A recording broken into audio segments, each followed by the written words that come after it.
Welcome friends to video number 3.3 for class 10th. Today we are going to discuss chapter 3, that is pair of linear equation in two variables. Video number 3.3 means chapter 3 video number 1. Okay, चलिए तो 9th class में हम लोग देखे linear equation in two variables, है ना, जहाँ सिर्फ एक ही इक्वेशन देखते थे। यहाँ पर हम लोग को pair of linear equations in two variables देखना है कि दो यहाँ लीनियर इक्वेशन दिया रहेगा दो वेरिएबल्स में, है ना। तो एक स्टैंडर्ड फॉर्म लोग देख लेते हैं पहले, ठीक है, कि यह कैसा होता है वो स्टैंडर्ड। उसके बाद एक एग्जांपल देख लेंगे, ठीक है। उसके बाद methods of solving linear equation in two variable, किस किस मेथड से हम लोग इसको सॉल्व कर सकते हैं। तो चलिए सबसे पहले स्टैंडर्ड फॉर्म देखते हैं। Standard form of linear equations, है ना, जो लीनियर इक्वेशन दिया है वो स्टैंडर्ड फॉर्म क्या होगा। तो a1x plus b1y plus c1 equal to 0, ये पहला इक्वेशन स्टैंडर्ड फॉर्म में, है ना। दूसरा a2x plus b2y plus c2 equal to 0, यानी इस तरह का इक्वेशन रहेगा। एक एग्जांपल हम लोग इक्वेशन का ले लेते हैं, जैसे मान लेते हैं x plus 3y minus 6 equal to 0, एक इक्वेशन हो गया। दूसरा 2x minus 3y minus 12 equal to 0, दूसरा इक्वेशन हो गया, है ना। यहाँ a1 क्या होगा, तो कोफिशिएंट ऑफ x जो होगा वो a1 होगा, कोफिशिएंट ऑफ दूसरा इक्वेशन का x का जो होगा वो a2 होगा, यानी a1 a2 b1 b2 c1 c2, है ना। यानी कि यहाँ a1 क्या होगा, तो x के साथ क्या है 1, और a2 क्या होगा तो 2, b1 क्या होगा 3, और b2 क्या होगा -3 साइन के साथ। यहाँ पॉजिटिव था इसलिए प्लस नहीं लिखते हैं, है ना। इसी तरह c1 -6 और c2 जो होगा वो -12 होगा। क्लियर। तो इस तरह का दो इक्वेशन दिया रहेगा। उसके बाद सॉल्व करने के लिए बोला जाएगा, तो सॉल्व करेंगे, यानी x और y का वैल्यू निकालने के लिए। तो देखते हैं कितने तरह का मेथड्स होते हैं इसको सॉल्व करने के लिए, यानी कि किस किस मेथड से हम लोग इसको सॉल्व कर सकते हैं। तो let us see methods to solve, है ना। First method is graphical method. Graphical method यानी ग्राफ कॉपी पर इसको हम लोग सॉल्व करेंगे, है ना। ग्राफ खींचकर, जैसे 9th में पढ़े थे कि एक इक्वेशन दे देता था, उसका ग्राफ खींच देते, एक स्ट्रेट लाइन आता था, है ना। तो यहाँ दो इक्वेशन है तो दो लाइन आएगा, एक ऐसे हो सकता है, एक ऐसे हो सकता है, ये भी हो सकता है, या ओवरलैपिंग भी हो सकता है, या पैरेलल हो सकता है ना। तो 3 तरह के हो सकते हैं, इसके अलावा और कोई कंडीशन नहीं आएगा, ठीक है। यानी कि एक हो सकता है इंटरसेक्टिंग हो सकता है ना, एक दूसरे को काट रहा है। दूसरा हो सकता है एक लाइन खींचे, दूसरा ग्राफ भी उसी के ऊपर आ जाए, ओवरलैपिंग। और तीसरा क्या होगा, पैरेलल, है ना। ये फर्स्ट मेथड है। सेकेंड मेथड जो है वो सब्स्टिट्यूशन मेथड, सब्स्टिट्यूशन मेथड, है ना। इस मेथड में क्या करते हैं, x या y लेफ्ट हैंड साइड छोड़कर बाकी सबको राइट हैंड साइड में शिफ्ट कर देते हैं, जिससे x का वैल्यू या y का वैल्यू निकल जाता है, x या y का टर्म में उसका, और सेकेंड इक्वेशन में उसका वैल्यू पुट कर देते हैं, पूरा इक्वेशन सिंगल वेरिएबल में आ जाता है, ठीक है। इसका देखेंगे, है ना, एग्जाम्पल का फॉर्म में। थर्ड है इलिमिनेशन मैथड, जैसा कि नाम है इलिमिनेट, है ना। इसमें क्या करते हैं, एक वेरिएबल चाहे x वाले को या y वाला जो टर्म है उसको इलिमिनेट करते हैं इक्वल करके, है ना। जैसे इसमें देख लेते हैं तो एलिमिनेट हो जाएगा, अगर सब्ट्रैक्ट करेंगे तो ये एलिमिनेट हो जाएगा ना। तो यहाँ से फिर 3x इक्वल टू जो है वो आ जाएगा, तो x का वैल्यू निकल जाएगा। तो इस तरह से elimination method. And last one is cross multiplication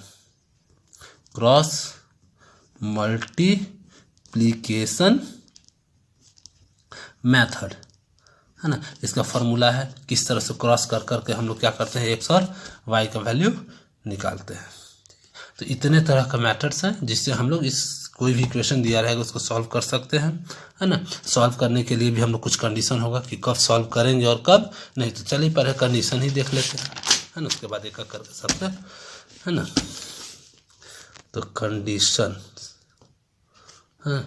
for solution, है ना।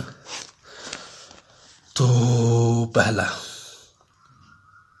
जैसे यहाँ देखें a1 a2 निकाले, तो अगर a1/a2 यानी कि if a1/a2 is not equal to b1/b2, अगर ये कंडीशन आ रहा है, जैसे यहाँ पर देख लेते हैं, इसका a1/a2 क्या होगा 1/2 होगा, b1/b2 क्या होगा 3/-1 यानी कट के 1/-1, तो दोनों इक्वल नहीं आया, है ना।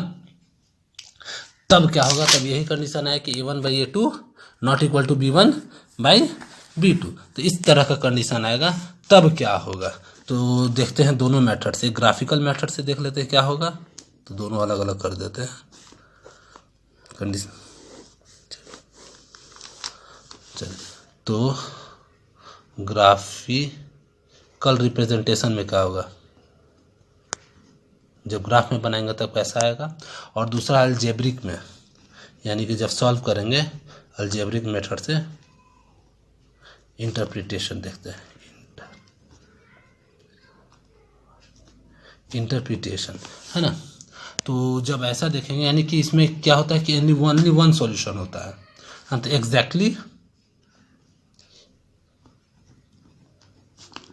वन सॉल्यूशन, यानी कि जब ग्राफ में खींचेंगे तो दोनों लाइन इंटरसेक्ट करेगा, जहाँ पर इंटरसेक्ट करता है वही सॉल्यूशन होता है, वहाँ का जो कोऑर्डिनेट होगा एक्स और वाई का जो वैल्यू होगा वही। जैसे कि तो इसका क्या हो, ग्राफिकल इंटरसेक्टिंग लाइंस, है ना, यानी दोनों लाइन इंटरसेक्ट करे, तो पहला कंडीशन हुआ।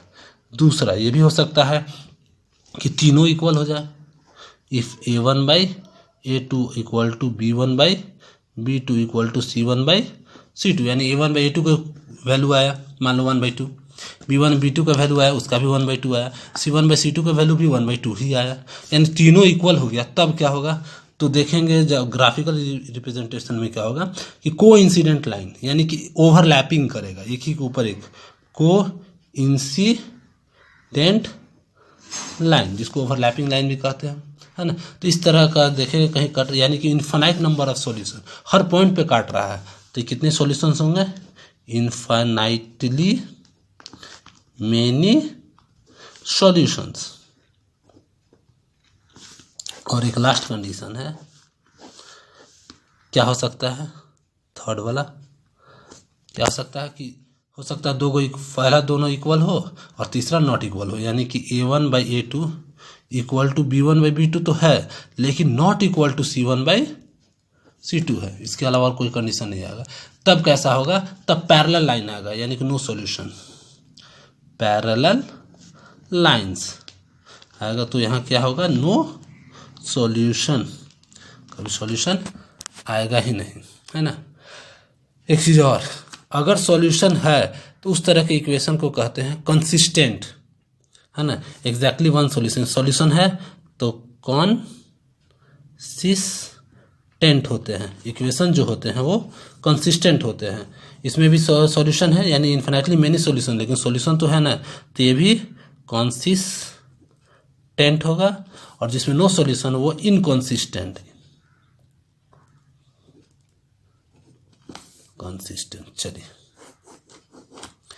ये कंडीशन हुआ। अब देखते हैं, एक एग्जांपल ले लेते हैं, है ना। एग्जांपल ग्राफिकल मेथड से,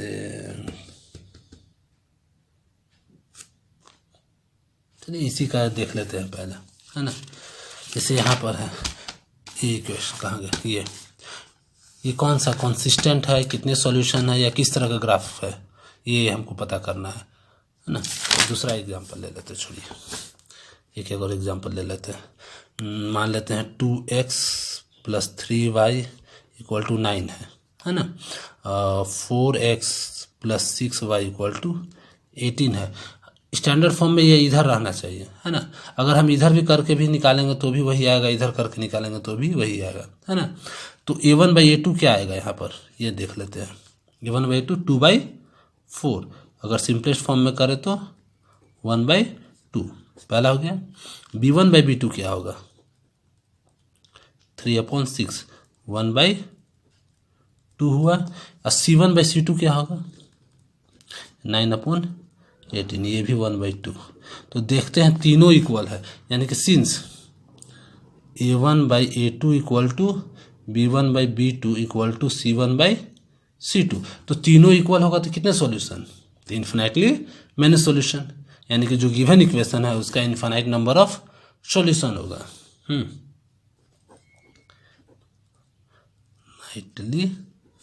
इसी तरह चेक करते हैं कि कितने सॉल्यूशन होंगे, है ना। क्लियर। ये कॉन्सिस्टेंट है कि क्या, इनकॉन्सिस्टेंट, इन्फिनाइट नंबर सॉल्यूशन है तो यानी कि कॉन्सिस्टेंस, है ना। तो ये आपका कॉन्सिस्टेंट होगा। तो ये चेक करने का प्रोसेस है। क्या करते हैं अब, ग्राफिकल मेथड से हम लोग देखते हैं कैसे सॉल्व करते हैं, है ना। पहला मेथड क्या है, ग्राफिकल मेथड। कौन सा है कि यही ले लेते हैं इसका, हाँ इसका है सॉल्यूशन। चलिए, तो x + 3y = 6 पहला इक्वेशन, दूसरा 2x - 3y = 12, ठीक है। तो इसमें भी हम लोग क्या करेंगे, सबसे पहले वैल्यू निकालेंगे, है ना। 3 वैल्यू निकालते हैं x और y का, जैसे कि 9th में हम लोग देखे थे। तो सॉल्यूशन ले लेते हैं, सबसे पहले एक इक्वेशन ले लेते हैं, x + 3y = 6। तो x को अगर इसे छोड़ दे तो x = क्या हो जाएगा, 6 - 3y, है ना। अब डिफरेंट वैल्यू पुट करके देखते हैं, एटलीस्ट 3 वैल्यू हमको निकालना है, कम से कम 3। तो यहाँ पर हम y का वैल्यू कुछ पुट करेंगे तो x का वैल्यू निकल जाएगा, है ना। जैसे यहाँ x रखे, यहाँ y, तो यहाँ पर क्या y का वैल्यू रखें, जैसे y का वैल्यू मान लीजिए 6, 0 रखें तो 3 × 0 0 हो जाए, तो बचेगा क्या, 6, यानी x का वैल्यू 6, है ना। तो यानी कि y का वैल्यू अगर हम 0 रखें तो x का वैल्यू क्या आ रहा है, 6। अगर y का वैल्यू 1 रखें तो 6 - 3 = 3, तो 6 - 3 दैट इज 3। तो y के वैल्यू अगर 1 रखें तो ये आ जाएगा 3, अगर 2 रखें तो 3 × 2 = 6, यानी 6 - 6 0, है ना। तो हमारा 0 पहला हुआ। अगेन फिर दूसरा लेकर चलते हैं। दूसरा क्या था, 2x - 3y = 12, 2x - 3y = 12। इसमें भी वही करेंगे, तो 2x, this implies 2x = 12 + 3y, x = 12 + 3y / 2। फिर y का वैल्यू अब रखते हैं,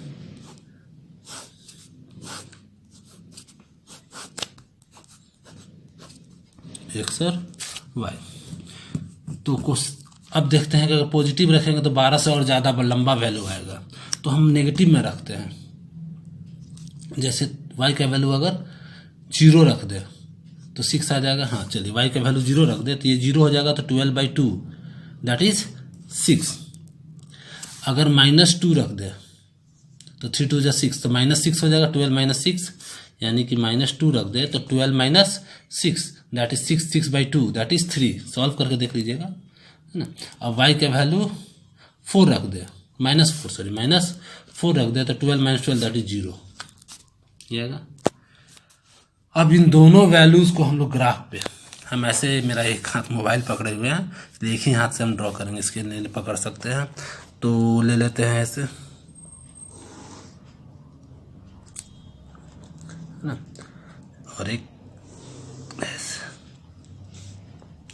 ये हमारा 0, है ना। ये 1 2 3 4 5 6, ग्राफ कॉपी पर अच्छा से बनेगा। 1 2 3 4 5 और आगे भी ले सकते हैं 1 2 3 4 5 6 7, इधर -1 -2 -3 -4 -5 -6, इस तरह ऊपर भी जाएंगे 1 2 3 4 5 6 1 2 3 4 5 6 7, नीचे भी -1 -2 -3 -4 -5 -6, ये x डैश, ये y और ये y डैश।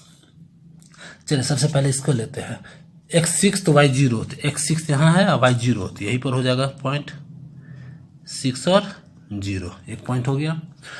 x3 और y1, तो x3 और y1, इधर से ऐसे और ऐसे, ये हो जाएगा 3 और 1। x0 y2, तो x0 तो इसी पे आएगा, यहाँ पे आएगा, और y2 यहाँ पे, यानी 0 और 2। अब स्केल से क्या करेंगे, एक सीधा लाइन जाएगा, ड्रॉ करेंगे तो स्ट्रेट लाइन इसी तरह आना चाहिए, स्ट्रेट लाइन। अगर स्ट्रेट लाइन नहीं आ रहा है, इसका मतलब गलत बना रहे हैं। तो इसका क्या नाम है, तो x + 3y = 6 का ये ग्राफ है। इसी तरह दूसरा ले लेते हैं, x6 y0, तो x6 y0 यही पॉइंट होगा, है ना। दूसरा x3 y - 2, तो 3 और -2, 3 - 2, बैटरी भी लो हो रहा है, ये 3 और -2 हो गया। इसी तरह से एक दूसरा 0 और 4, तो 0 और -4 यहाँ आएगा, 0 और -4। चलिए इससे खींचेंगे तो ये भी एक स्ट्रेट लाइन आना चाहिए, दोनों जहाँ इंटरसेक्ट करता है वही सॉल्यूशन होता है। इसका क्या ग्राफ है, 2x - 3y = 12। यहाँ तो दिख रहा है कि इंटरसेक्ट यहाँ कर दिया साफ, 6 0, तो x का वैल्यू हो जाएगा 6 और y का वैल्यू हो जाएगा 0, है ना। कहीं कहीं क्या होता है कि ऐसे कटेगा, इधर कहीं कट जाएगा, तो वहाँ पर जो x का वैल्यू होगा और y का वैल्यू जो होगा वही उसका सॉल्यूशन होगा। Clear, okay. तो ये हुआ हमारा ग्राफिकल मेथड। आप प्रैक्टिस कीजिएगा ग्राफ बनाने का, है ना। किसी किसी में क्या होगा, कोइंसिडेंट एक लाइन खींचे उसी के ऊपर दूसरा लाइन भी आ जाएगा, है ना। इसका मतलब किस तरह से होगा, उसका कितना solution, infinitely number of solution, है ना। कोई सॉल्यूशन नहीं लिखेंगे क्योंकि इन्फिनाइट है, तो क्या लिखेंगे। किसी किसी में क्या होगा कि दोनों लाइन पैरेलल, एक ऐसे गया तो दूसरा उसी के पैरेलल चला गया, या एक ऐसे गया तो उसी के पैरेलल चला गया, कहीं इंटरसेक्ट नहीं करेगा। कहीं इंटरसेक्ट नहीं किया इसका मतलब कोई सॉल्यूशन नहीं, कहीं इंटरसेक्ट करे तब ना सॉल्यूशन लिखें, यानी उसका भी नो सॉल्यूशन सीधे लिख देंगे। क्लियर, चलिए ठीक है, आज के लिए इतना ही रहने देते हैं, फिर नेक्स्ट वीडियो में मिलते हैं। क्लियर, ये हमारा कौन सा वीडियो था, फर्स्ट वीडियो है ना, चैप्टर 3 का फर्स्ट वीडियो। अब इसी तरह से हम वीडियो डालेंगे, जो चैप्टर रहेगा वो आगे उसका नंबर रहेगा, और कौन सा उस चैप्टर का वीडियो है वो रहेगा। ठीक है, okay, thank you, bye, take care.